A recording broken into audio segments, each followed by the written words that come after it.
Okay, so welcome everyone to this week's Origins Program. It's a pleasure to welcome Rosalia O'Brien to give the talk this week. Rosalia did her bachelor's degree at University of Texas A&M. Then graduated 2020, started a PhD at ASU in 2020, and has just graduated last summer, and now is a postdoc at NASA Goddard. We encountered her work in great work she's done looking for faint variable sources in the Hubble imaging, and her thesis then had this theme of using Hubble to study distant objects in the universe and the background light that really is some of our today. So, yeah, welcome, Rosalia. We look forward to your talk. Thanks. Yeah, so Jonathan briefly mentioned we got connected when I was studying discrete sources with Hubble, and so today I will be talking about something a little different where the other half or 3/4 of my PhD and what I'm working on now at Goddard is studying the faint and diffuse optical linear infrared sky. I'll be mostly talking about extragalactic background light and then some of the foregrounds that obscure this very interesting light. So this is an image of the JWST North Ecliptic Pole Time Domain field. It's zoomed in. This is a combination of JWST and Hubble data. So we're looking from about 0.4, I think, out to 4 microns here. So this is a field optimized for time domain science with JWST. It's located in the North Ecliptic Pole. But the reason I'm showing this is because images like this, especially taken with space telescopes, encapsulate what EBL, or extragalactic background light, is really well. Most of the photons you see here are a part of extragalactic background light. Any photon we see coming from outside of our galaxy, thus extragalactic, contributes to this signal. EBL is the cumulative emission from all extragalactic photons, and because of this, it's a really unique way to probe the history of star formation and galaxy evolution across the entirety of cosmic history. And importantly, I want to point out, EBL is not only from the result sources that's like space telescopes can see extremely well, but it also includes the diffuse light that is seen in between the discrete sources you see here, because of course, even James Webb cannot resolve all the sources in the universe, which means by measuring and studying EBL, you can study sources you may not otherwise be able to see or resolve because you still see their cumulative emission. So overview of my 30-ish minute talk. I'll go briefly into a little more detail. So I'm focusing at optical to near infrared wavelengths. What does this mean for EBL and what exactly is it? And then I'll go through all these different ways that the community has tried to measure EBL or predict EBL in this wavelength range. At the end, I'll talk about my latest research interests and directions with what we have left to learn about the EBL. And specifically, I've been focused on studying the foregrounds. Okay, what is the optical near infrared EBL? This is a figure from Scott Tompkins that was just accepted while we were at AAS. So this is a SED of EBL. On the far left, we have the cosmic gamma ray background. On the far right, we have the cosmic radio background. The EBL includes all extragalactic photons, so it includes the entire electromagnetic spectrum. It can be separated into different components, like the cosmic optical, which you can see the zoomed in cutout here, the cosmic infrared background. But technically, EBL encapsulates this whole wavelength range. The only one that's probably not necessarily considered part of EBL is the cosmic microwave background, which you can see is the brightest of all the cosmic backgrounds. So I was emphasizing earlier that EBL includes resolved and unresolved sources. I just want to state here that sometimes people will say the word cosmic background or cosmic infrared background to only include unresolved sources. That is not how I and a lot of others define cosmic backgrounds. I'm including resolved and unresolved sources when I say the word cosmic background. So just keep that in mind. This is a GIF of the relative energy contribution as a function of wavelength of EBL as the age of the universe evolves. So in black, this is the total EBL SED, and then we have different contributions in blue. We have disky galaxies in red. We have spheroidal galaxies. We have contribution from AGN in purple and from obscured AGN in this brownish color. This is from a review paper led by Simon Driver in 2021. This is like a forward modeling approach to measure EBL, but it also highlights that EBL changes with time because galaxies experience different average evolutions throughout cosmic history. Is this based on a simulation or is it empirical? It's empirical model. So they forward, I'll talk a little bit about more this model later, but they forward model based on like standard assumptions. And then for this talk, I mostly talk about this wavelength range here. So you can see there's two peaks in this distribution. That first peak is going to be from starlight throughout cosmic history, so, because we're looking at optical wavelengths. The bluest of these optical wavelengths are going to be rest, very high energy UV. The second peak is from dust emission throughout cosmic history. How can we measure EBL? I'm going to start by talking about what I consider the most robust method to constrain EBL, which is integrated galaxy light. This is from a paper led by Delandre Carter, published in, also accepted around AAS. Here we're looking at over 4 million galaxies from just one filter in the Hubble archive. We have AB magnitude as a function of radius of all the sources. At the top, I list the HST filter, so we're looking around 0.6 microns. He analyzed over 2,000 images, and this filter alone found over 4 million galaxies, so over 200,000 stars. So in this plot, these are approximately where the galaxies are. That peak, that like column-looking thing is where all the stars are, and everything to the left of those are smaller than the point spread function, so they're not real. What integrated galaxy light essentially is just taking all these galaxies we detect in, for example, Hubble, and summing up their total light, because EBL, of course, makes up these sources we can resolve. IGL is the summed light from extragalactic sources. This means HST and JWST are perfect for this because they resolve over 97% of the EBL. And then the total IGL signal is then extrapolated at the faint end where HST and JWST cannot detect. And that's how we get our total prediction for EBL using this method. Are you going to come? I mean, it's 97%. Are you going to come back to that? How that's because how did you get 100%? Let me show the next two slides, and then let me know if you have questions. Here I'm showing. So I'm going to show two figures here. On the left, number of galaxies, and on the right, energy density. Starting on the left, we have number of galaxies per AB magnitude bin. This is from a very similar paper by Scott Tompkins. I briefly showed one of his other figures earlier. So we're counting up the amount of galaxies contributed at each AB magnitude bin. You can then convert this to energy density because each of these galaxies with different magnitude bins contribute a certain amount of light to the spectrum we see. So here we have energy density as a function of magnitude. You can see around like 20th magnitude, let's say like 18 to 26. That's where most of the flux we see from Earth is getting contributed from galaxies in this brightness area. So Hubble and JWST at their faintest limits see down to 2930. With Hubble, with the full Hubble archive, we're probably seeing down to 27 on average. So they sum up all the light from all these galaxies and then extrapolate here at the faint end. And then the integral under here is the IGL estimate for a single filter. Does that answer your question? I think so, yeah. So we consider this reliable because Hubble and JW can see significantly past this turnover. But you can imagine if there's a significant amount of very faint galaxies, there could be big uncertainties here.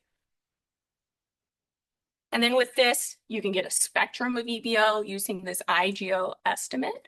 We have IGL as a function of effective wavelength. From Delandre's paper, his estimates are these green, blue, and red open circles. And he just compared those with some empirical models, which are the solid lines. So there are uncertainties, there is scatter, but this is a very reliable way to measure EBL because we can resolve most of these galaxies with these amazing space telescopes. And for the rest of this talk, I'm going to tend to reference other methods based on how they compare to this one. So just keep in mind when I say IGL, this is this integrated galaxy light method where we're just summing up the light from galaxies we see. So status, these are all the methods I'm going to talk about. We just got through IGL, and I'll go through the 5 more to see how they compare. This figure I showed earlier was an empirical model. So it's forward model based on some certain standard assumptions. The first 2 bullet points are how galaxies evolve with time. So we have mostly contributions from major mergers creating bulges in the earlier universe, and then cold gas accretion takes over in the later universe to form more disky galaxies. They have assumptions on the initial mass functions, stellar libraries, dust attenuation, emission, and contribution from AGN. This GIF itself is from this driver paper, but the model itself is from a paper led by Andrews et al. In 2018. Typically, because both this and IGL measurements are heavily empirically based, they do agree with each other very well.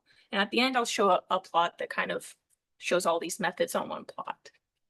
They probably tuned their model with the EBL constraint. Yes, yeah. So this comes with a caveat that, of course, it's going to agree with IGL. So IGL empirical models, they tend to agree with each other. Next, gamma ray attenuation. This is a map of the gamma ray background as imaged by Fermi. When you have gamma rays emitted by a gamma ray source, they're attenuated by EBL photons. So the gamma ray photon hits EBL photon, creates an electron-positron pair, and is effectively attenuated. And you can use that attenuation to measure the flux of EBL. So there's a group that does this. This was led by this figure is from a paper led by Groh et al. 2024. We have energy flux as a function of energy. We have their observed spectrum in blue, and then a model for the intrinsic spectrum in orange. This is for just one source. For this work, though, they utilize 260 archival TeV spectra. They use this attenuation to get an estimate for EBL. I have an actual number here. They report an intensity of about 7 nanowatts in these units at 0.6 microns, which agrees with the intensity derived from IGL to within their uncertainties. This also depends on H0. So you can, we could talk about this later because I'll have to look at the paper. But you can use this method also to get a constraint on H0. Because these gamma ray photons are coming often from high redshift. So we have IGL summing galaxies resolve, empirical models that are highly based on that, and then measuring how gamma rays are attenuated. We also get a measurement from EBL. For EBL, all of these 3 agree. Next, we have this dark cloud method. Here I have an image of a dark, so opaque dust cloud. In case it's hard to see, I circled where it is on this image. This technique involves taking spectra on and off of this cloud. So you can see these lines kind of show where the spectra were taken for this paper. You can use features of interstellar light. Specifically, like interstellar light has this very deep calcium absorption feature that is not present in EBL, because even though it is present in starlight that encapsulates EBL, it gets averaged over because you're averaging over 13 billion years. Okay. So here we're mostly going to have the contribution from EBL. But more importantly, here you're going to have a signature that's not present here, and you can use the difference here to get a constraint on EBL. This is a nearby dark cloud, is it? Yeah, I forget the distance. Yeah. They report intensity. Here's a number, 13.8. This is at 0.8 microns, but this method also agrees. Their latest measurement of this method, which was published only last year, agrees with the intensity derived from IGL. So far, all of these methods agree with each other. And now we're going to start talking about methods that don't no longer agree with these previous 4. It's only 0.6 microns, is it? The dark cloud method? all this tick marks, is it like 1.6 microns or? So IGL spans probably the whole optical range. Empirical models is like even broader. These two are are more limited in their wavelength space, but at their respective wavelengths, like for example, the dark cloud was at 0.8 microns. At that wavelength, it agrees. Mhm.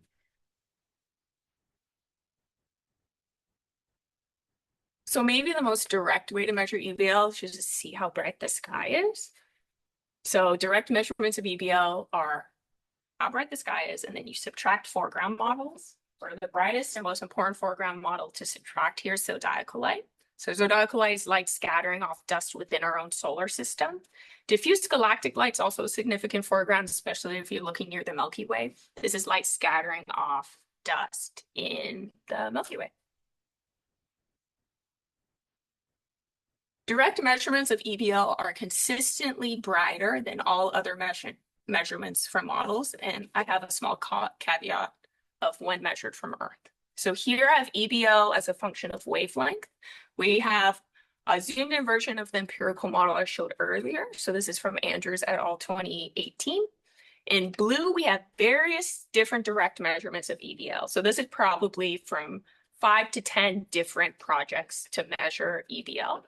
And then in green, we have direct measurements of EBL from a paper that just got accepted, led by the SkySurf team and me. What make these green measurements different is they have a what we consider a more robust zodiacal light model, which again is the brightest foreground. And still, all these different methods, except for a few, consistently measure a universe that is much too bright. I have this caveat when measured from Earth because one of these blue points at 0.6, I'm gonna put my cursor. This point here, this was measured by the New Horizons team. So New Horizons was sent out, it's currently at like 50 AU to image Jupiter, I think. But because it's so far away, it avoids most of the zodiacal light foreground.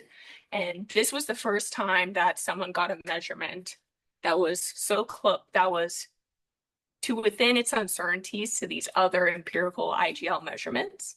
So that kind of raises the question, even though it was just one data point, it kind of raised the question if our zodiacal light models were incorrect or not.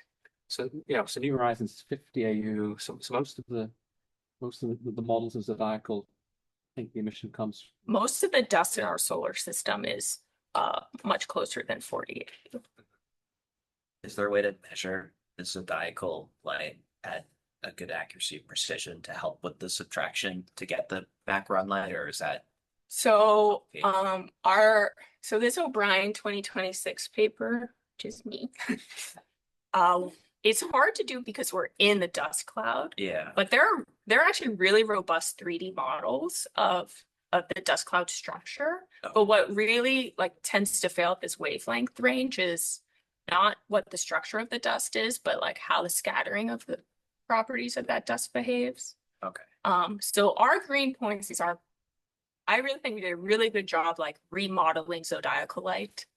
And we still find this offset. Who is the blue point? The blue points is 8 other papers, a mix of 8 other papers. So it includes New Horizons, some HST spectra. But the lowest one is New Horizons. I mean, there are several others there that are higher. Yeah, so these are also actually all New Horizons, but they all employ different assumptions. Yeah. Mainly being how they treat our galaxy light. So this one, they employed a new methodology to predict diffuse galactic light. And so they were able to get closer to predictions with that. So there's a lot of uncertainties in these foreground models, which is why this method is interesting if the offset's true, but would you say that they were trying to get near the known IGL? that I can't say. But I don't think so. But they knew, I mean, the IGL is known, and then just trying to see how the models compare. Right. Yeah, that's a question of, were they working towards an answer? Yeah. Anyway. Here I just have another way to look at those green points previously. So here on the y-axis, I have diffuse light, which I just defined to be this residual light that's brighter than IGL, and we don't know where it's coming from, okay? So that you can get an idea of what this excess spectrum is. So we're currently, and I'm right now currently in the process of seeing if we think this spectrum is like a solar system component of some sense. But it would be really interesting to maybe fit like extragalactic sources to this spectrum, because that could be really fun if this excess light we see is in fact not local. But if you want more details, check out my paper. So status, all these other, largely the first, third, and fourth are all kind of independent from one another. When we actually try to do direct measurements, the foreground models are really unreliable at this wavelength space, so I put a question mark. Before I get into fluctuations, now I'll finally show this amazing plot that's also from this review paper. So this is a little outdated, but it kind of brings home the point. We have intensity as a function of wavelength. On top, these are all in general different direct measurements of EBL from a million different studies. And in general, these ones down here are these other methods. So gamma ray attenuation, IGL predictions, these sorts of things. So you can see this figures in log scale on the y-axis. So these direct measurements often get like 3 to 5 times higher direct measurements of EBL than these other predict measurements. And with that, I'll talk about studying the EBL through its fluctuations, because this is a method where you're not as, you don't need absolute flux calibration as well. This is a figure led by Kashlinsky in 2025, where there is studying fluctuations of the cosmic infrared background with Spitzer. So this is a Spitzer 3.6 micron image. Maybe if you squint a little, you can kind of see in the background, there's like some waviness. You can essentially measure the power spectrum or cross-correlate this power spectrum with other data to get power spectrum of the EBL and use that to study its source. So from a different team, this is their auto power spectrum from Cyber data. Cyber was a rocket sounding mission to study EBL. And they found in general, I'll walk you through this figure, but they found in general that on large scale, so greater than 5 arc minutes, the Cyber power spectra exceed predictions significantly. So the power spectra as a function of angular scale. Their measurements are in black. So this turnover you see at large scales is what we're talking about. Their total prediction is in blue. So this includes IGL, this includes interstellar light, and this includes diffuse galactic light. So everything they think should be contributing to EBL is blue. Black is what they actually measure. Kashlinsky's team was measuring like a similar offset. So now there's a lot of discussion and interest in figuring out what this excess power is at large scales. If it's connected to the excess brightness we're seeing in those direct measurements of EBL is a fun question that I don't think people have even explored yet, because this is still a big question. I list briefly just some possible explanations. The first 4 are mentioned in this Cyber paper, and then the last one is mentioned by Kashlinsky's group. So possible explanations. How is clustering dynamics over cosmic history change with time, or how exactly is clustering happening? So you have these central galaxies, you have their satellites. How exactly do those contribute to the power spectrum we see? Could this be excess intra-halo light, the light in between galaxies? That's hard to detect and resolve. And the last 2 are kind of fun. There could be annihilating dark matter that's creating this excess power at large scales, direct collapse black holes, and then finally primordial black holes. So we have these 4 methods that all agree. Direct measurements and fluctuations are finding weird things that don't agree with these other methods. And so this is where a lot of the field is focusing their time on now, especially on studying the EBL and Fourier space. And then for the next like 2 minutes before I wrap up, I'll just talk about what's next, in my opinion, in this field, which I think I've already hinted at. And so I'm now at Goddard. I'm focusing my time on studying the foregrounds to see both how they affect the power spectrum and the absolute brightness.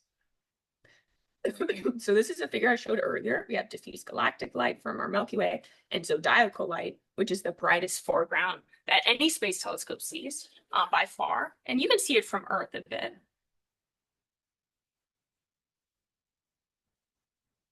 Here's a figure that kind of highlights, I made this for a proposal, but it highlights why current zodiacal light models are so unreliable. So we have surface brightness as a function of wavelength, HST measurements of the sky brightness in black. And then all these different zodiacal light models are different colored. So for example, the blue and teal curves, the ones that are really bright at 1 micron, this is what JWST uses, which is, oh my gosh. The gray curve is the SphereX model for zodiacal light, and then there's like a couple others.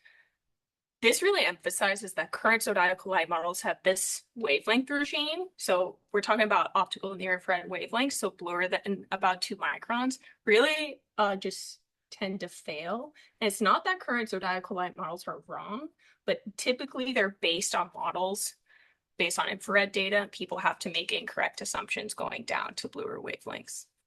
And this is a very interdisciplinary thing to study, because by constraining zodiacal light models, not only can you get a more reliable spectrum of EBL, but you can learn about our history of our own solar system, and you can learn about the dust physics in our own solar system to be applied to dust around other planets and other stars.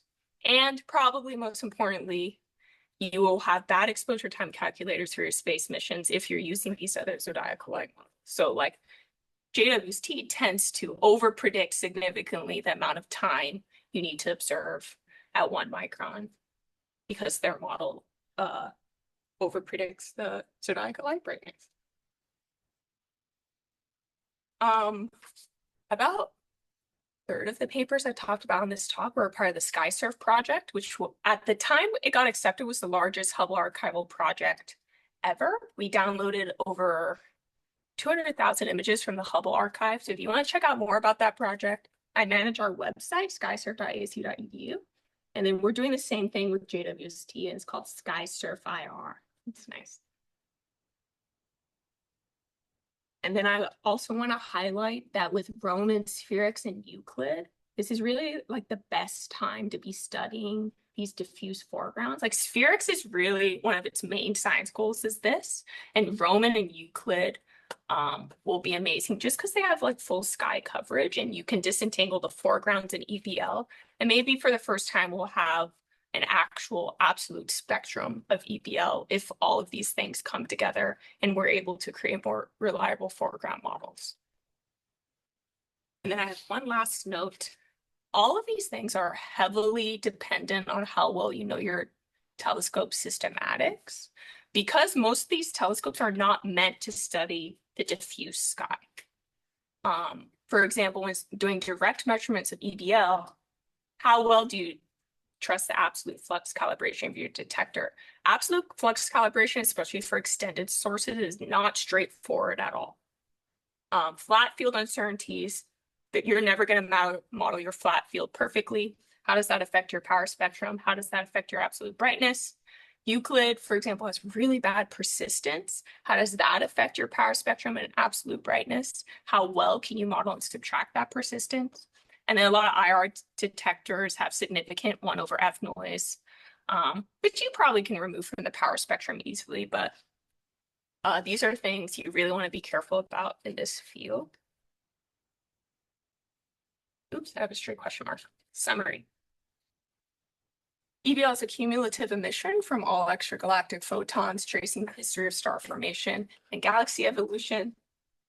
So the measurement methods I talked about today, we have integrated galaxy light, that's the sunlight from all extragalactic sources. We have empirical models, gamma ray attenuation, and this dark cloud method that all agree with this IGL prediction of EBL. Then we have this bright discrepancy where direct measurements of EBL find a universe that's much too bright. Is this a bad foreground model? We're not sure. But these fluctuation measurements aren't dependent on foreground models, at least not on zodiacal light, because zodiacal light has a very weak power spectrum. They're also finding excess power at large scales. Are these two connected? What is causing these things is being explored now. And then for what's next, I think we should work on improving foreground models, and that's what I'll be spending my next few years working on. Thank you. Great, thank you very much. So now we have online for discussion. Maybe turn on your camera, Leah, so people online can also see a bit better. So in Zoom, please raise your hands if you have questions, and we're here. And yeah, Ryan, please. So one question I had about extragalactic background light, is there any interest in measuring it like as a kind of position, like not the say over the entire sky, but for say like a fourth or half of the sky? I know you probably don't cover all the sky in the archival data that you downloaded, but is anyone kind of looking at it in spatial chunks at all? What's your motivation for that question? Well, if there's like a spatial variation in the background light, and if that is telling us anything about, say, like structure in the universe, or I'm just curious. Yeah. This is a good question, like to look at with SphereX. Okay. So for example, a lot what I've talked about today is we're looking at really small areas of the sky, even with like the Hubble archival project. Okay. Hubble's field of view is tiny, like itty bitty. Yeah. Yeah. So we barely covered the full sky, like we really didn't cover it at all. But we did have a lot of sky pointings. Yeah. So we probed cosmic variance well.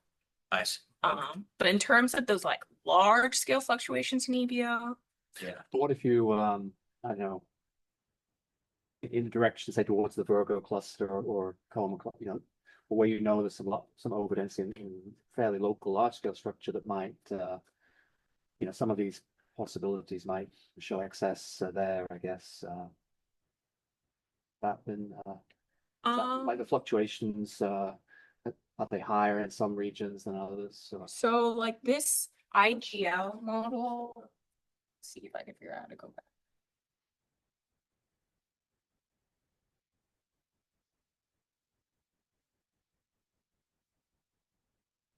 Okay, I got it.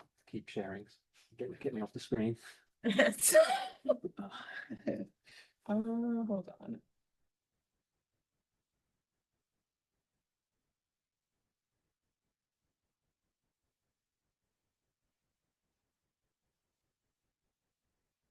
This IGL model here, which is shown both in red and blue, to some extent, this will take cosmic variance into account, which is really what like looking at a high density region would.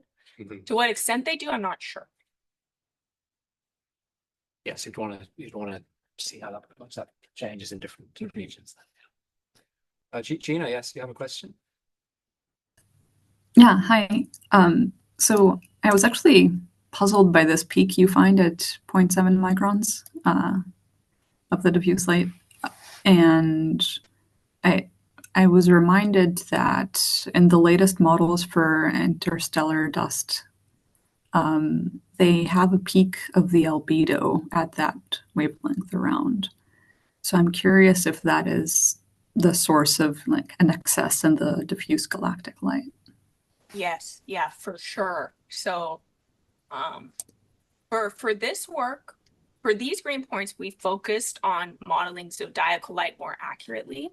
So we missed most of the galactic plane. So galaxy light's contributing very little to this. But just in terms of the albedo, like we assumed a very simple albedo just for our solar system dust, a very simple albedo as a function of wavelength. We just assumed it was linear, which is surely not true because dust has complex properties. And so extending that to like models of our diffuse galactic light, those models are also very unreliable. And we didn't even really tap this here. But I think the answer to your question is yes, like these dust properties are surely like very nuanced. And having a better grasp on like how the reflectance or scattering changes as a function of wavelength, maybe on the order of like 0.1 microns, I think could give us a lot more information on what's causing this diffuse light signal, and what's not. I'll look into that because I didn't know about Yeah. that. You can look at Hensley and Drain 23. Hensley, awesome, thanks. Well, it's very uncertain that, maybe, look, you need other ways to calibrate out that albedo. Yeah, but the peak at the infrared end is more where, that's what I've heard historically, is so one, and we discussed one, beyond 1 to 2, 3 microns maybe. And I don't know if you have something that illustrates the spectrum of EBL potential excess. Yes, I do. Is there a peak at around a few microns? That's what I'm vaguely remembering. Yeah, let me pull up. So essentially the IGL spectrum at this scale kind of just flattens out here. Like the peak is like kind of around 1 to 2 microns, but on this wavelength scale, I'm cutting it off pretty blue. So it kind of goes like this. I can pull up. Yeah, if you have another figure that shows that.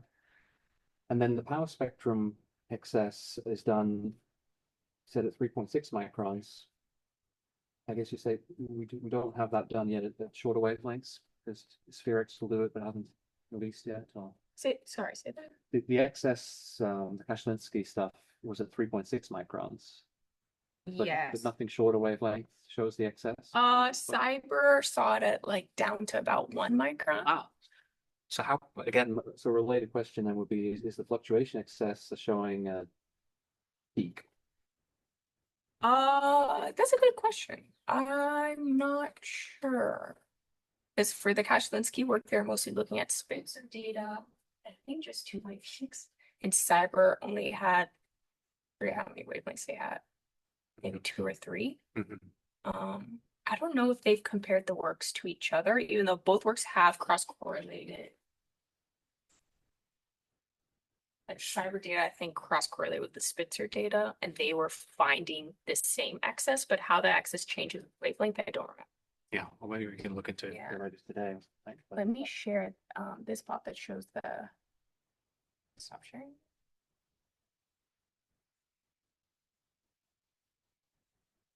So this is a figure. I'm showing the same figure I was just showing, but now with some other stuff on top of it. So we have our green estimates of diffuse light.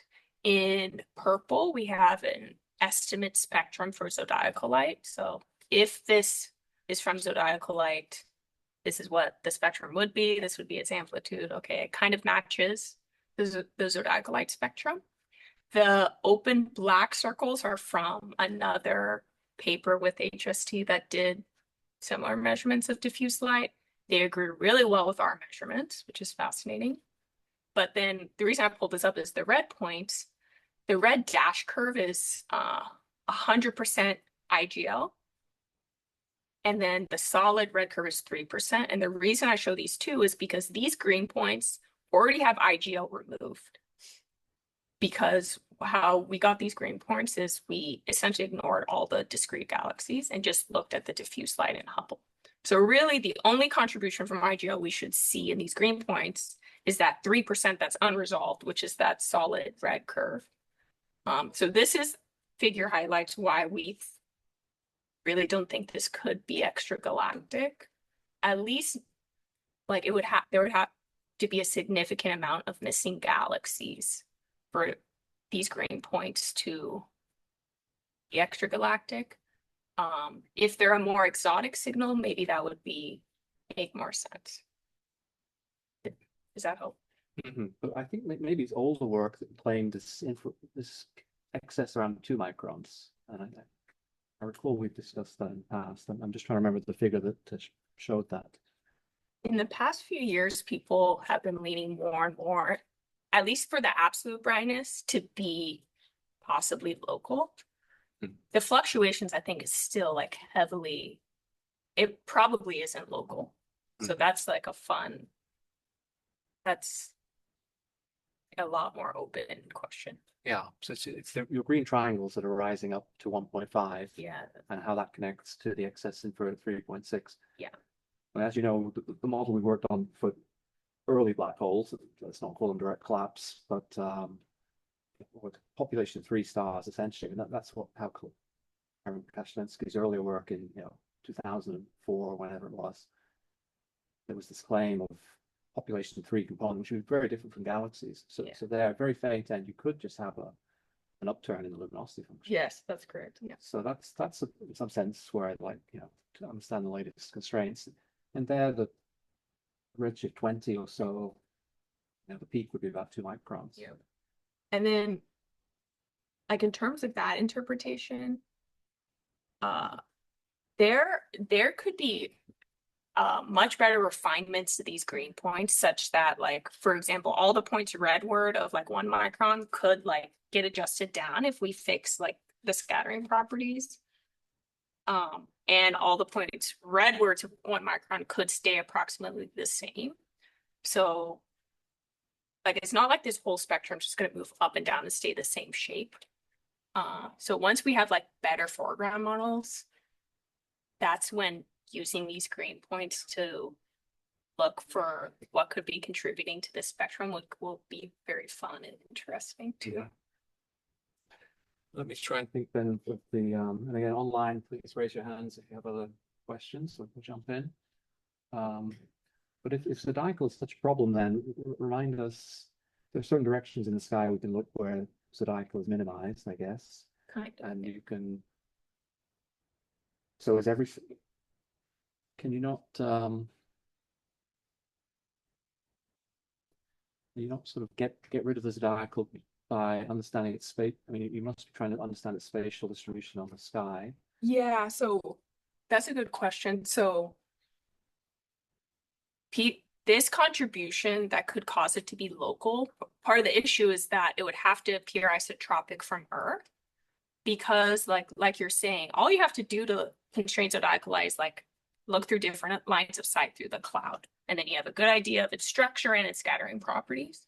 But many people have argued that if there were an isotropic component, that would be easy to miss, but its dust density would have to be really specific for that to be true. So like in this paper, we present like a toy model where we have a dust distribution that peaks at like 3 AU, such that it appears isotropic to within like Hubble's flux uncertainties. So that's. What about going like mid-infrared or longer wavelengths? Does that help? Say like mirroring archival imaging, would that help constrain the zodiacal light properties at the shorter wavelengths, or is it worse there than it is? That's like a two. So a lot of the best zodiacal light models are very reliable in the infrared already. Yeah. In terms of constraining this isotropic component, Yeah. no, because it's still appear isotropic. But at this wavelength range, it's all scattering, and in the IR, it's all emission. And how that emission is connected to the scattering is not straightforward. Okay. Because like the scattering can change a lot depending on what the dust is made out of and how big it is and what its shape is. When the thermal emission's like a lot more like it's kind of just a buck body. Yeah. I guess more complicated than that, but Yeah. Well, one other topic I was interested in is this dark cloud method, which you mentioned in the optical. When in our group, we studied what are called infrared dark clouds, which are optically thick at 10 microns. And at 3 and 4 microns, they'd be optically thick. They're typically kiloparsec away or more, so that there's foreground, a galactic foreground in between. But I'm recalling in the past that we wondered if we could, have, do something like your dark cloud experiment you showed in the infrared. probably.